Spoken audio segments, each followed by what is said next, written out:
Hello student, आज के इस वीडियो में हम इशू ऑफ डिबेंचर ऋण पत्रों का निर्गमन किस तरीके से किया जाता है ये समझेंगे। इसके पहले वाले वीडियो में हमने इशू ऑफ शेयर अंशों का निर्गमन किस तरीके से किया जाता है ये समझा था। सेम उसी प्रकार इशू ऑफ डिबेंचर की भी एंट्रियाँ होती है, बस दोनों में फ़र्क इतना होता है कि अगर हमने कंपनी का शेयर ख़रीदा है तो हम कंपनी के मालिक कहलाते हैं, जितने भी हमने शेयर खरीदे हैं उतने के। लेकिन यदि हमने डिबेंचर ख़रीदा है तो हम कंपनी के मालिक नहीं कहलाते, हम कंपनी के लेनदार या क्रेडिटर कहलाते हैं। तो आपको एंट्री जब करें तो इतना याद रखना है कि जहां हम शेयर वर्ड का यूज़ कर रहे थे वहां आपको डिबेंचर वर्ड का यूज़ करना है, और जहां हम शेयर कैपिटल वर्ड का यूज़ कर रहे थे वहां पर भी आपको केवल डिबेंचर का यूज़ करना है, आपको कैपिटल वर्ड का यूज़ नहीं करना है। जब आप मालिक रहते हैं, शेयर खरीदते तो कंपनी के मालिक कहलाते हैं, इसलिए वहाँ पर हम कैपिटल वर्ड का यूज़ करते हैं। डिबेंचर खरीदते समय हम लेनदार बनते हैं कंपनी के, इसलिए यहाँ पर कैपिटल वर्ड का यूज़ नहीं होगा। बाकी आपकी जो एंट्रियाँ वहाँ की थी सेम टू सेम वही एंट्री रहेगी, बस जहाँ शेयर और शेयर कैपिटल वर्ड का यूज़ हमने किया था वहाँ आपको डिबेंचर वर्ड का यूज़ करना है। चलिए क्वेश्चन देखते हैं। Ketan limited issue 5000 8% debenture. Debenture के साथ हमेशा आपको परसेंटेज दिखेगा। परसेंटेज का मतलब होता है ब्याज, मतलब इस डिबेंचर को ख़रीदने पे आपको कितना ब्याज मिलेगा, 8%। जब हम शेयर खरीदते तो हमें वहाँ पर ब्याज नहीं मिलता है, लेकिन डिबेंचर खरीदते समय एक निश्चित ब्याज मिलता है, इसलिए यहाँ पर आपको परसेंटेज दिया होगा। 100 rupees each payable as following: 10 rupees on application, 30 on allotment and balance on first call and final call. मतलब 100 रुपये का जो डिबेंचर है, अप्लीकेशन पे 10 रुपये की डिमांड हुई है, अलॉटमेंट पे 30 और बचा हुआ कितना है, तो बचे हुए 60 फर्स्ट एंड फाइनल कॉल पे। चलिए जनरल एंट्री, डिबेंचर कितने हमारे 5000।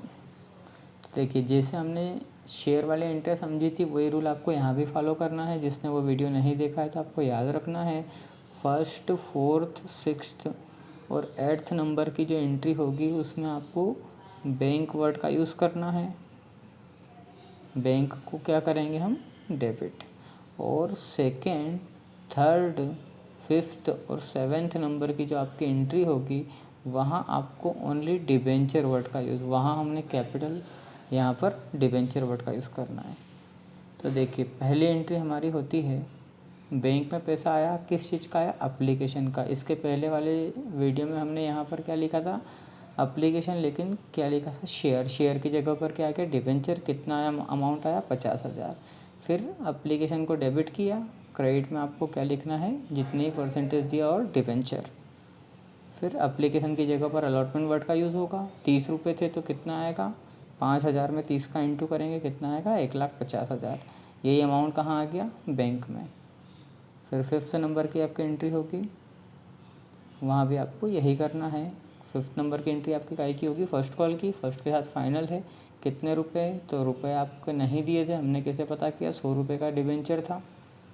एप्लीकेशन पे 10 और अलॉटमेंट पे 30, बचे कितने, 60।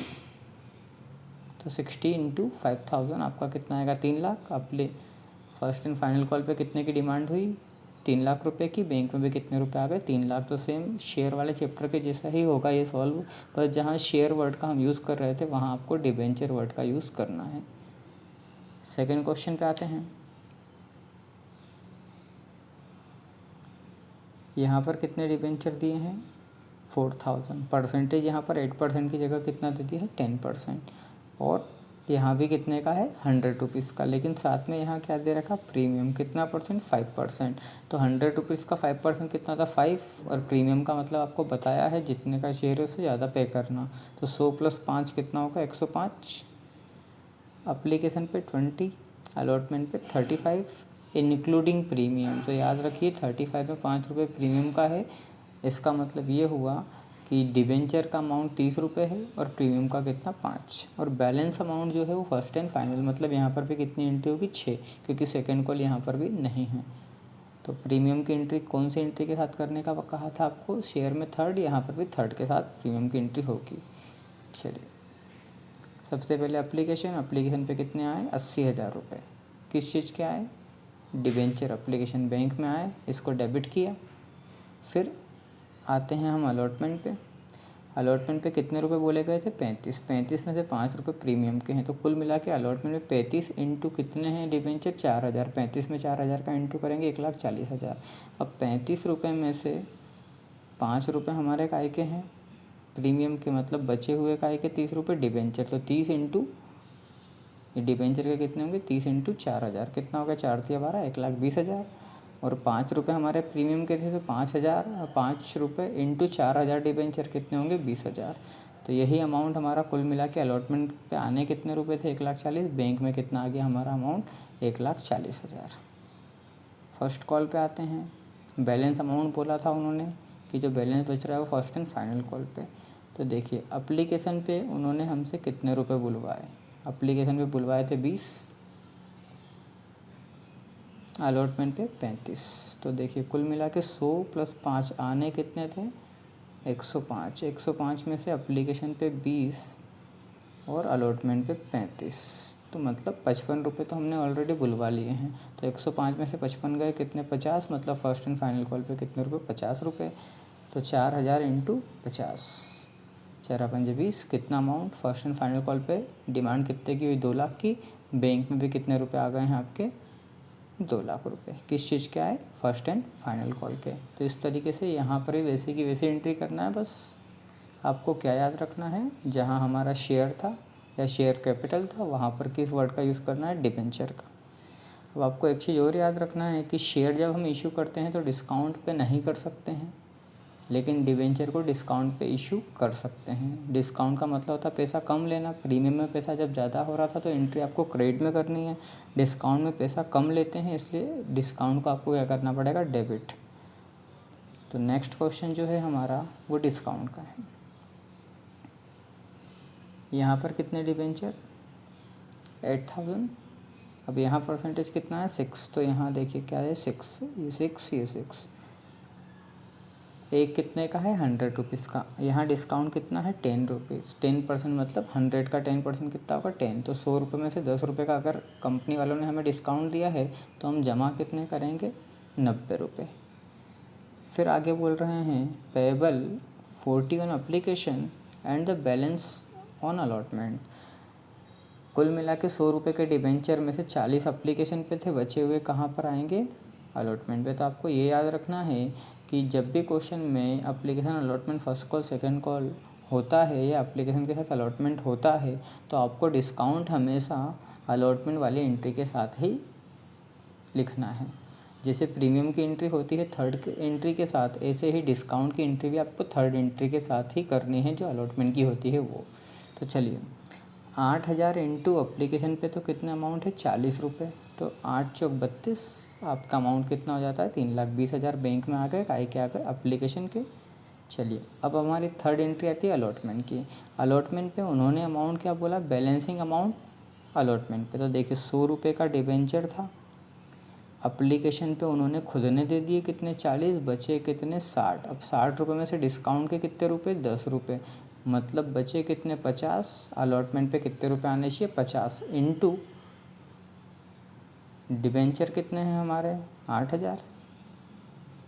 तो 8,000 में इंटू करेंगे, 8×5 = 40, कितना आएगा, 4 लाख। तो देखिए अलॉटमेंट पे कितने रुपए आए, आने हैं 4 लाख रुपए। अलॉटमेंट के सामने लिखें।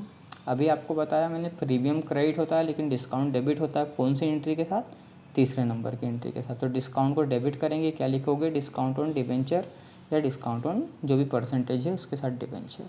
कितना आया, 80,000। कहाँ से आया 80,000, 8,000 इंटू डिस्काउंट कितने रुपए का, 10। तो 8,000 इंटू 10 कितना है, 80,000। मतलब कुल मिला के डिबेंचर के अमाउंट थे कितने, 4,80,000, जिसमें से 4 लाख रुपए की हमने डिमांड की है अलॉटमेंट पे, और 80,000 का जिसने भी डिबेंचर ख़रीदा है डिबेंचर होल्डर को क्या दे दिया गया, डिस्काउंट। तो अब अगर हमने 80,000 का डिस्काउंट दिया तो बैंक में कितने रुपए जमा होंगे, 4 लाख। तो अगली एंट्री हमारी जो बैंक की होती है वहाँ पर अमाउंट कितना आएगा 4 लाख। जैसे मैंने आपको प्रीमियम वाले सवाल में बताया था कि यदि पूरा पैसा रिसीव होता है तो अलॉटमेंट के जो सामने अमाउंट लिखा हुआ होता है वही हमारा बैंक वाली एंट्री में अमाउंट आता है। तो यहाँ कितना लिखा 4 लाख, तो बैंक में कितने आ गए 4 लाख। तो यदि डिस्काउंट आता है सवाल में तो आपको डिस्काउंट को क्या करना है, डेबिट करना है। कौन सी एंट्री में, 3rd नंबर की एंट्री में। चलिए अब आते हैं हम next question. Anjali limited issue 10,000। ध्यान से समझना इस क्वेश्चन को, इम्पोर्टेंट क्वेश्चन है, थोड़ा टफ है पर इम्पोर्टेंट है। 10,000 डिबेंचर, एक 100 रुपये का है, यहाँ पर 10 रुपये काय के हैं अप्लीकेशन के, 30 रुपये अलॉटमेंट और balance first and final call. मतलब 100 में से 10 अप्लीकेशन पे, 30 अलॉटमेंट पे, बचे कितने 60 फर्स्ट एंड फाइनल कॉल पे। अब आगे ध्यान से समझिए। अप्लीकेशन वर रिसीव 12,000। अब देखिए हमारे पास डिबेंचर केवल कितने हैं 10,000, लेकिन कितने लोगों ने एप्लीकेशन लगा दी 12,000 डिबेंचर के लिए, जिसमें से एक कौन है, रितु, जिसने कितने डिबेंचर के लिए एप्लीकेशन लगाई 500 डिबेंचर के लिए। Was refused for any allotment and Rohit who had apply 4,000 debenture. और एक कौन है, देखो रितु ने 500 डिबेंचर की एप्लीकेशन लगाई, हमने उसको कैंसिल कर दिया, उसके पैसे को क्या किया, वापस कर दिया, उसे कोई भी डिबेंचर नहीं दिया गया। और कौन है, एक रोहित ने 4,000 डिबेंचर का पैसा जमा किया, लेकिन उसे कितने अलॉट किए गए 2,500, मतलब 2,500। तो 4,000 में से 2,500 डिबेंचर का पैसा तो एप्लीकेशन का हो गया, लेकिन बचा हुआ पैसा कितना है 1,500 डिबेंचर का, वो हमने उसे रिफ़ंड नहीं किया है। उस पैसे को हमने कहाँ यूज़ किया, अलॉटमेंट में। आगे लिखा है excess money was adjusted on allotment. मतलब उसका जो पैसा है, किसका, रोहित का, जो ज़्यादा पैसा जमा है उसको कहाँ यूज़ करेंगे हम, अलॉटमेंट में। तो उसके पैसे को हम कहाँ यूज़ करेंगे, अलॉटमेंट में। चलिए अब एंट्री देखते हैं। सबसे पहले कितने पैसे रिसीव हुए ये देखें, तो 12,000 इंटू अप्लीकेशन पे कितने 10, तो 12,000 इंटू 10 कितने होते हैं 1,20,000। चलिए आए हमारे बैंक में कितने 1,20,000, किस चीज़ पे आए, एप्लीकेशन पे आए। अब एप्लीकेशन क्रेडिट था, क्या करेंगे, डेबिट। इसके बाद क्या बताया था आपको मैंने शेयर वाले चैप्टर में, जितने एक्चुअल अमाउंट आना चाहिए वो वहाँ पर हम क्या लिखते थे, कैपिटल के साथ, लेकिन यहाँ कैपिटल का यूज़ नहीं होगा, तो वो अमाउंट किसके साथ, डिबेंचर के साथ। तो चलिए डिबेंचर में कितना अमाउंट था 1 लाख। 1 लाख कहाँ से आया, क्योंकि हमारे पास डिबेंचर 12,000 नहीं थे, कितने 10,000। 10,000 इंटू एक डिबेंचर 10 रुपये का, कितने हुए 1 लाख। मतलब हमने डिमांड की थी 1 लाख की, पर आ गए कितने 1,20,000। चलिए 1,20,000 में से 1 लाख रुपए आने थे, मतलब वो तो डिबेंचर में ट्रांसफ़र हो गया। एप्लीकेशन के जो डिबेंचर का अमाउंट है वो कितना हुआ 1 लाख। अब आते हैं हम, रितु ने कितने डिबेंचर के पैसे जमा किए थे 500 डिबेंचर के। उसको हमने एक भी डिबेंचर दिया क्या, नहीं दिया, उसके पैसे को क्या करना पड़ेगा, वापस करना पड़ेगा। तो 500 इंटू 10 कितना हुआ 5,000। 5,000 रिफ़ंड करना है। इसके पहले वाले चैप्टर में बताया था, पैसा जब रिसीव होगा तो बैंक क्या होगा, डेबिट, और रिटर्न करेंगे तो क्या आएगा, क्रेडिट। तो देखिए 5,000 को हमने क्या कर दिया है, क्रेडिट कर दिया है। अब 5,000 की एंट्री भी हो जाती है, 1 लाख की एंट्री भी हो गई, बचे 15,000 कहाँ से आए, तो 15,000 कैसे आए, अभी आपको बताया था। रोहित ने कितने डिबेंचर के अमाउंट जमा करे 4,000। 4,000 इंटू 10 कितना होता है, उसने कितने रुपए जमा किए 40,000। 40,000 में से उसको हमने कितने डिबेंचर दिए 2,500। 2,500 डिबेंचर का 10 रुपये के हिसाब से होता है कितने 25,000। मतलब उसने एडवांस कितने जमा कर दिए 15,000। तो जो एडवांस आया वो कहाँ यूज़ करना है, अलॉटमेंट में, इसलिए हमने यहाँ क्या लिखा है 15,000 किसके जमा हो गए, रोहित के। कहाँ हो गए, अलॉटमेंट में। जो भी पैसा बच रहा था उससे हमने रिफ़ंड नहीं किया है, और उसको कहाँ यूज़ करेंगे हम, अलॉटमेंट में। इसलिए यहाँ एंट्री में क्या लिखा है कि अलॉटमेंट का पैसा 15,000 हमारे पास आ चुका है, और 5,000 जो रितु के थे वो हमने क्या कर दिए, रिफ़ंड कर दिए। चलिए आगे बढ़ते हैं। अब कंपनी वालों ने डिमांड की काय की, अलॉटमेंट की, कितने रुपए की 3 लाख रुपए की। कहाँ से आया 3 लाख, तो देखिए यहाँ से सवाल अब पूरा हमारा 10,000 से होगा, क्योंकि हमारे पास डिबेंचर कितने 10,000। 10,000 इंटू अलॉटमेंट पे कितने रुपए बोले गए हैं 30, तो 30 इंटू 10,000 कितना होता है 3 लाख। मतलब कंपनी वालों ने बोला कि आपको कितने रुपए जमा करने हैं, 3 लाख। 3 लाख में से देखिए ये तो डिमांड हुई, लेकिन बैंक में कितने आए ये देखिए, बैंक में आए 2,85,000। 2,85,000 क्यों? क्योंकि जब कंपनी का सदस्य किसके पास गया, रोहित के पास, तो रोहित ने क्या बोला कि मैंने पहले से ही कितने रुपए जमा कर रखे हैं, 15,000 मैंने पहले ही एडवांस जमा कर रखे हैं। तो 3 लाख में से 15,000 रोहित देगा कि अब नहीं देगा, नहीं देगा, तो 3 लाख में से 15,000 माइनस हुए, बैंक में कितने रुपए जमा होंगे अलॉटमेंट के, अब 2,85,000। चलिए इसके बाद फर्स्ट एंड फाइनल कॉल पे कितने आने थे, 6 लाख। आए भी कितने, 6 लाख, क्योंकि रोहित ने केवल अलॉटमेंट का एडवांस में पैसा जमा करा है, फर्स्ट कॉल का एडवांस पैसा जमा नहीं हुआ है, इसलिए आने थे 6 लाख, जमा भी कितने हुए, 6 लाख। तो यदि अगर एडवांस पेमेंट आता है तो बैंक वाली एंट्री में माइनस करके लिखना है, एडवांस पैसा नहीं आता है तो बैंक वाली एंट्री में माइनस करके नहीं लिखना है।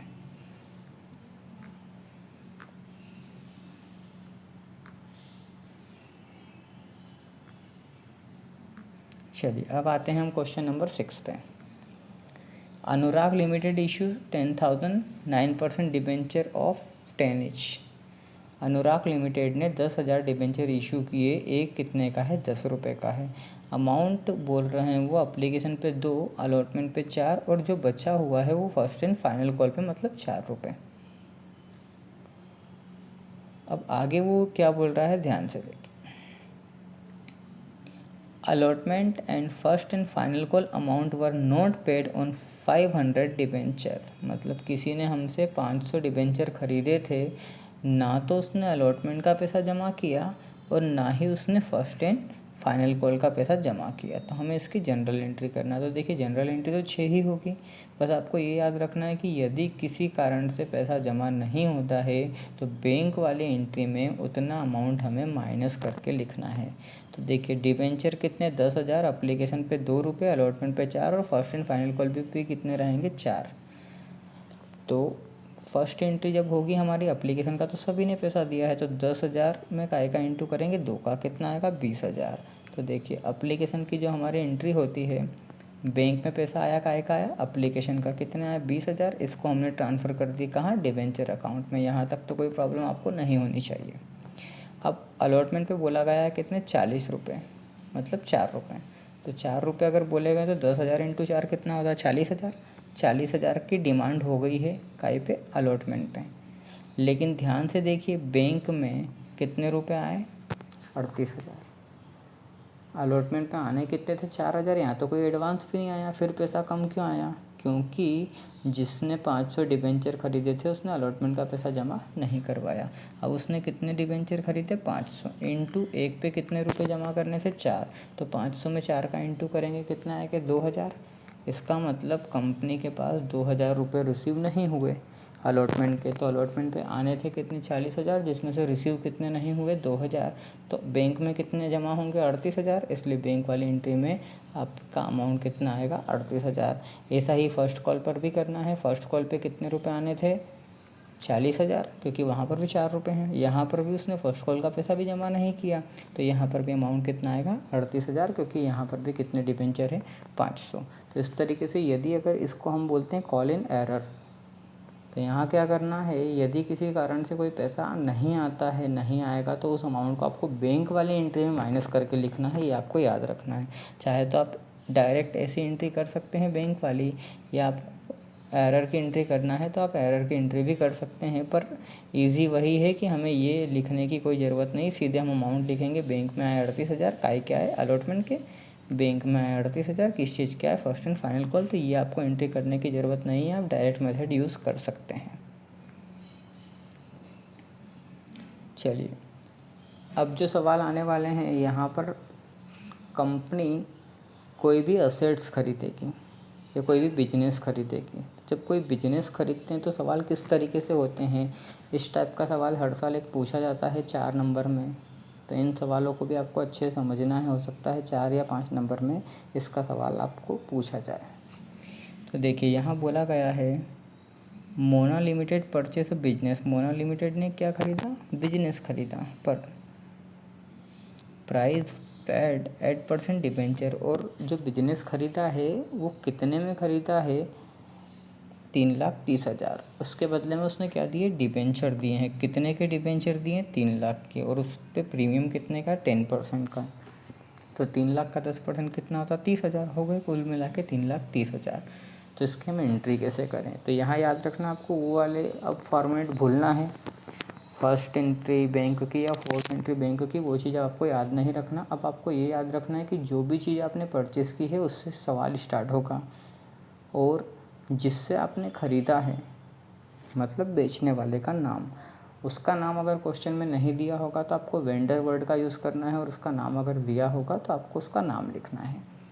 तो यहाँ हमने क्या ख़रीदा, पहले ये देखते हैं। बिजनेस कितने में ख़रीदा, 3,30,000। किससे ख़रीदा, क्वेश्चन में नाम नहीं दिया गया है।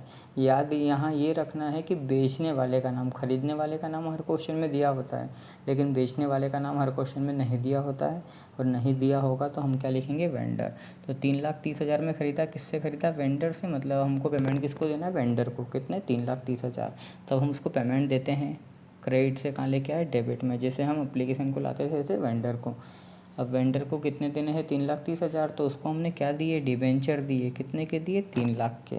उस पर प्रीमियम कितने का, 10%। तो 3 लाख का 10% कितना, 30,000। बस इतनी एंट्री आपको यहाँ पर करनी है, ठीक है। कितने, जितने का भी जो भी आप ख़रीदेंगे उसको डेबिट करेंगे, जिससे ख़रीदा उसके नाम को क्रेडिट करेंगे, नाम नहीं दिया होगा तो वेंडर लिखेंगे। फिर सेकंड नंबर की एंट्री में जो क्रेडिट में है उसको आप कहाँ लेके आएंगे, डेबिट में, और किस तरीके से उसको पेमेंट दे रहे हैं उसको क्या करेंगे, क्रेडिट करेंगे। तो यहाँ पर हमने उसको पेमेंट कैश में नहीं दिया है, काई से दिया, डिबेंचर से दिया, और डिबेंचर के साथ क्या था, प्रीमियम, इसलिए क्रेडिट में डिबेंचर भी आया और प्रीमियम भी आता है।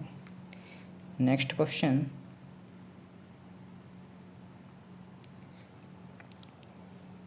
देखिए यहाँ बोला गया है, the सिबाका company limited took over assets of 2,40,000 and liability 25,000 of India limited. यहाँ पर देखो किससे ख़रीदा, इंडिया लिमिटेड से। बेचने वाले का नाम दे रखा है।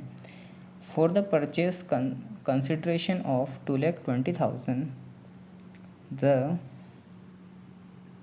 Sibaka Company Limited paid the purchase consideration by issuing 12% debenture of ₹10 each give general entry. चलिए तो देखिए यहाँ असेट्स के साथ लाइबिलिटी भी आ गई है, तो याद रखिए असेट्स अगर होगा तो डेबिट में लिखना है, और लाइबिलिटी अगर होगी तो क्रेडिट में लिखना है। उसके बाद आपको ये भी याद रखना है कि क्या दोनों में कोई डिफरेंस तो नहीं आ रहा है। हमने जितने में ख़रीदा है उतना ही पैसा देना था, हमने ज़्यादा तो पैसा नहीं दे दिया, ये हमें पता लगाना है। तो हम कैसे पता लगाएं, तो देखिए कितने के असेट्स खरीदे हमने, 2,40,000 के, और लाइबिलिटी कितनी थी, 25,000। लाइबिलिटी कहाँ आएगी, क्रेडिट में। तो 2,40,000 आपके डेबिट में हुए, लाइबिलिटी कहाँ आएगी, क्रेडिट में, 25,000 की, तो ये लाइबिलिटी हो गई। और उसके बाद भी हमने उसको कितने रुपए के डिबेंचर दिए, 2,20,000 के। तो जितने में ख़रीदते हैं हम, किससे ख़रीदा यहाँ पे, इंडिया लिमिटेड से। इंडिया लिमिटेड से, तो इंडिया लिमिटेड को कितने रुपए के डिबेंचर देने, 2,20,000 के। तो अब जब आप लाइबिलिटी और डिबेंचर का टोटल करेंगे तो अमाउंट आता है 2,45,000, लेकिन असेट्स की वैल्यू कितनी है, 2,40,000। तो आपको यहाँ पर ये याद रखना है कि असेट्स और लाइबिलिटी और जितने में हमने परचेस किया है वो दोनों के बीच में अगर कोई डिफरेंस आता है, अगर क्रेडिट का अमाउंट ज़्यादा होता है और डेबिट का कम होता है, तो डेबिट में आपको क्या लिखना है, गुडविल, ठीक है। यदि क्रेडिट का अमाउंट ज़्यादा आता है और डेबिट का अमाउंट कम आता है, तो दोनों के बीच का डिफरेंस 2,20,000 प्लस 25,000 कितना हुआ, 245। 245 में से 240 गए, कितने बचे, 5। तो इस अमाउंट को हम क्या नाम देंगे, गुडविल। मतलब हमने 2,40,000 की जो असेट थी वो कितने में खरीदी, 2,45,000 में। 5,000 ज़्यादा दी, और 5,000 अगर हमने ज़्यादा दिए हैं तो किस चीज़ के दिए हैं, गुडविल के दिए हैं, ठीक है। तो यहाँ आपको ये चीज़ याद रखना है, दोनों के बीच में अगर कोई डिफरेंस निकल के आता है, क्रेडिट का ज़्यादा आएगा तो डेबिट में गुडविल लिखना है, कभी कभी डेबिट का ज़्यादा आता है तो क्रेडिट में आपको लिखना है कैपिटल रिजर्व। क्रेडिट का ज़्यादा है तो डेबिट में गुडविल, और डेबिट का अमाउंट अगर ज़्यादा आता तो क्रेडिट में क्या लिखेंगे, कैपिटल रिजर्व। वो भी हम अगले क्वेश्चन में समझेंगे। चलिए इतना हो गया। इसके बाद आपको अब सेकेंड नंबर की एंट्री में ना तो कोई असेट्स से मतलब है, ना गुडविल से मतलब है, ना लाइबिलिटी से। किससे मतलब है हमें? इंडिया लिमिटेड से। इंडिया लिमिटेड क्रेडिट है, कहाँ जाएगा? डेबिट में। अब इंडिया लिमिटेड को हमने 2,20,000 के क्या दिए? डिबेंचर। यहाँ प्रीमियम की बात नहीं हुई है, इसलिए पूरे 2,20,000 के हमने उसे क्या दे दिए गए? डिबेंचर। ठीक है, चलिए अगला क्वेश्चन देखें। अगले क्वेश्चन में भी वैसा ही है। Deepa limited took over assets. यहाँ असेट्स कितने के? 3,50,000। लाइबिलिटी कितने की? 30,000 की। किससे खरीदा? महाजन लिमिटेड से। वहाँ इंडिया लिमिटेड था, यहाँ पर महाजन। परचेस कंसिडरेशन, वहाँ परचेस किए थे 2,20,000 में, यहाँ पे कितने के? 3,30,000 में। तो Deepa limited pad the purchase consideration bye issuing 10% debenture of ₹100 each at the 10% premium. मतलब डिबेंचर का जो परसेंटेज है वो भी 10% है, और प्रीमियम का जो परसेंटेज है वो भी कितना है? 10%। मतलब डिबेंचर के साथ हम 10% का यूज़ करेंगे और प्रीमियम भी कितना है? 10%। चलिए, तो अब हम पहले तो ये देखें कि असेट्स कितने के? 3,50,000। 3,50,000 कहाँ लिखा? डेबिट में। लाइबिलिटी कितने की? 30,000। 30,000 हमने कहाँ लिखा? क्रेडिट में। कितने में खरीदा? 3,30,000। 3,30,000 को भी कहाँ लिखा? क्रेडिट में। तो ये और ये दोनों हो जाता है। फिर हमें वही रूल फॉलो करना है कि क्रेडिट का अमाउंट ज़्यादा है कि डेबिट का। तो देखिए, क्रेडिट का जो अमाउंट आ रहा है वो 3,30,000 और 3,60,000 आ रहा है, लेकिन डेबिट में कितने? 3,50,000। दोनों के बीच में अंतर कितने का है? 10,000 का। 10,000 को आप क्या नाम देंगे? गुडविल। ठीक है, तो महाजन लिमिटेड को अब हमें कितने रुपए पे करने हैं? 3,30,000। किस टाइप से करेंगे हम? डिबेंचर से करेंगे। डिबेंचर पे क्या है? प्रीमियम है। तो चलिए, अब महाजन लिमिटेड क्रेडिट से उठ के कहाँ है? डेबिट में। कितने रुपए देने हैं उनको? 3,30,000। अब 3,30,000 में 3,00,000 के उनको हमने डिबेंचर दे दिए, और 3,00,000 का 10% कितना था? 30,000। प्रीमियम कितने की हो गई? 30,000। लेकिन इस क्वेश्चन में तो लिखा हुआ ही नहीं था कि डिबेंचर कितने के देना है और प्रीमियम कितने की देना है, लेकिन प्रीमियम का परसेंटेज तो दे रखा है। तो जब अगर प्रीमियम का परसेंटेज दिया हो और हमें ये पता करना है कि कितने डिबेंचर देने हैं, तो हम क्या करेंगे? जितना पेमेंट पे करना है वो लिखो, डिवाइड करो प्रीमियम इंक्लूड करके शेयर की, डिबेंचर की अमाउंट को। तो डिबेंचर की प्राइस कितनी दी थी? 100। प्रीमियम की प्राइस कितनी थी? 10। 100 और 10 कितना हुआ? 110। तो 110 से डिवाइड करें, मतलब डिबेंचर कितने देने पड़ेंगे? 3,000। अब 3,000 डिबेंचर, एक डिबेंचर कितने का? 100 रुपये का। तो 3,000 में 100 का इंटू करेंगे, कितना आएगा? 3,00,000। और 3,000 में 10 का इंटू करेंगे, कितना आएगा? 30,000। मतलब 3,30,000 हमें देने थे महाजन लिमिटेड को, उसको हमने 3,00,000 के डिबेंचर दिए, जिस पे प्रीमियम 10% के हिसाब से कितना होता है? 30,000। चलिए लास्ट क्वेश्चन। यहाँ पर देखिए, असेट्स कितने के? 3,00,000 के। लाइबिलिटी कितने की? 10,000 की। तो डायरेक्ट हम समझ लें, ये आपने डेबिट किया, लाइबिलिटी को आपने क्या किया? क्रेडिट किया। और कंसिडरेशन, परचेस कंसिडरेशन कितना है? 2,70,000। ख़रीदा कितने में? 2,70,000 में। तीनों चीज़ें हो जाती है। असेट्स को डेबिट में लिखना है, लाइबिलिटी को क्रेडिट में लिखना है, और जितने में परचेस करेंगे उसको भी कहाँ लिखना है? क्रेडिट में लिखना है। किससे ख़रीदा है? तो ए लिमिटेड ने किससे ख़रीदा? बी लिमिटेड से ख़रीदा, इसलिए यहाँ पर नाम हमने किसका दिया? बी लिमिटेड का। चलिए, अब यहाँ हम डेबिट और क्रेडिट का रूल करके देखते हैं। तो डेबिट का अमाउंट आपका कितना है? 3,00,000। क्रेडिट में कितना है? 10 और 2,70,000। तो 2,70,000 और 10,000 कितना था? 2,80,000। अब यहाँ पर डेबिट का अमाउंट ज़्यादा आ रहा है, तो डेबिट का अमाउंट ज़्यादा होता है और क्रेडिट का कम होता है। तो मैंने आपको क्या बोला? क्या लिखना है? Capital reserve. इसलिए यहाँ पर 20,000 की एंट्री कहाँ से? कैपिटल रिजर्व की। जैसे वहाँ गुडविल आता है, क्रेडिट का अमाउंट ज़्यादा होगा, डेबिट का कम होगा तो गुडविल आता है। ऐसे ही डेबिट का अमाउंट ज़्यादा होगा और क्रेडिट का कम होगा तो क्या आएगा? Capital reserve. चलिए, अब कितने रुपए देने हैं? 2,70,000। 2,70,000 को वो कैसे देने का बोल रहा है? तो 2,70,000 to be satisfied by the issue of 15% debenture of 100 each. एक कितने का? 100 रुपये का। तो यहाँ पर कोई डिस्काउंट नहीं है, कोई प्रीमियम नहीं है। कितने? बी लिमिटेड को क्रेडिट में लेके आए और कितने रुपए के डिबेंचर दे दिए उसको? 2,70,000 के सीधे क्या दे दिए? डिबेंचर। ना तो कोई प्रीमियम, ना तो कोई डिस्काउंट। चलिए, एक क्वेश्चन और है, एक क्वेश्चन और समझ लेते हैं। भारती लिमिटेड है, यहाँ पर देखिए कितने के असेट्स? 5,00,000 के। लाइबिलिटी 90,000 की, कितने में ख़रीदा? 3,80,000 में। तो तीनों चीज़ें हो गई। फिर आपको क्या बोला है, कंपेयर करेंगे डेबिट का अमाउंट ज़्यादा या क्रेडिट का। तो डेबिट में कितना है 5 लाख, क्रेडिट में 90,000 की तो लाइबिलिटी, और ख़रीदा कितने में 3,80,000 में। तो 380 प्लस 90 कितना होता है 4,70,000। तो 5 लाख में से अगर 4,70,000 माइनस होगा कितना बचेगा 30,000। 30,000 का आपको क्या नाम देना है, कैपिटल रिजर्व। वही रूल फॉलो करना है, डेबिट माइनस क्रेडिट, जो भी डिफरेंस बचेगा उसको आपको क्या लिखना है, कैपिटल रिजर्व। अब यहाँ पर आपको आगे क्या बोल रहा है,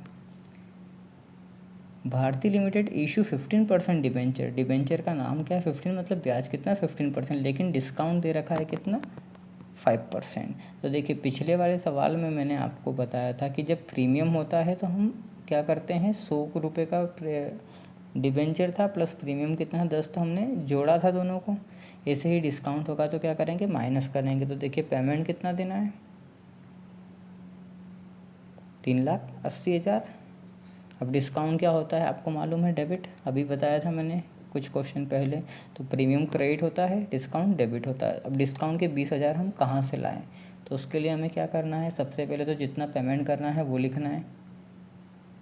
फिर जैसे पिछले वाले क्वेश्चन में 3,30,000 था, प्रीमियम का अमाउंट था तो हमने 100 प्लस 100 10 जोड़ा था। यहाँ पर कितना है 5% डिस्काउंट है, तो 100 में से 5 जाएगा, कितना बचेगा 95 से इसको डिवाइड करते तो डिबेंचर पता लगेंगे हमें। 95 में इंटू करेंगे अगर हम 2 का तो आएगा 190, और 190 का डबल होता है 380। कितने टाइम में गया ये 4 बार में। 4 बार के बाद कितने 1 2 3 0, मतलब कितने डिबेंचर होते हैं आपके 4,000। अब 4,000 इंटू 1 पे डिस्काउंट कितने रुपए का 5 रुपये का। तो 4,000 में अगर 5 का इंटू करोगे कितना आएगा 20,000। इसका मतलब डिस्काउंट कितने रुपए का हुआ 20,000 का। अब दोनों को जोड़ के लिख देंगे, 3,80,000 देने थे, डिस्काउंट कितने का 20,000 का, मतलब आपको डिबेंचर कितने रुपए के देने पड़ेंगे 4 लाख रुपए के देने पड़ेंगे। तो आपको याद रखना है जब क्वेश्चन में डिबेंचर की संख्या नहीं दी हो तो हमें क्या करना है, अगर क्वेश्चन में प्रीमियम है तो जितने रुपए भी उसको पे करने हैं वो लिखना है आपको, और अपॉन में क्या लिखना है, जितने रुपए का डिबेंचर है वो प्लस प्रीमियम। अगर डिस्काउंट होगा तो जितने रुपए पे करने हैं वो लिखना है ऊपर, अपॉन में जितने रुपए का डिबेंचर है वो उसमें से माइनस करेंगे क्या, डिस्काउंट का अमाउंट। उसके बाद जो अमाउंट निकल के आएगा वो आएगा नंबर ऑफ़ डिबेंचर, और नंबर ऑफ़ डिबेंचर में जितने रुपए का डिस्काउंट होगा मल्टीप्लाई करेंगे तो डिस्काउंट का अमाउंट आ जाएगा, और जितने रुपए का डिबेंचर है एक्चुअल में उसका इंटू करेंगे तो उसका अमाउंट आ जाएगा। तो 4,000 डिबेंचर इंटू एक डिबेंचर कितने का 100 रुपये का, तो 4,000 इंटू 100 कितना हो जाता है 4 लाख। तो इस तरीके से इसको आपको कंप्लीट करना है। ये भी मोस्ट इम्पोर्टेंट चैप्टर है। जिस तरीके से 6 चैप्टर इम्पोर्टेंट है वैसे ही 8 चैप्टर भी आपका मोस्ट इम्पोर्टेंट चैप्टर होता है।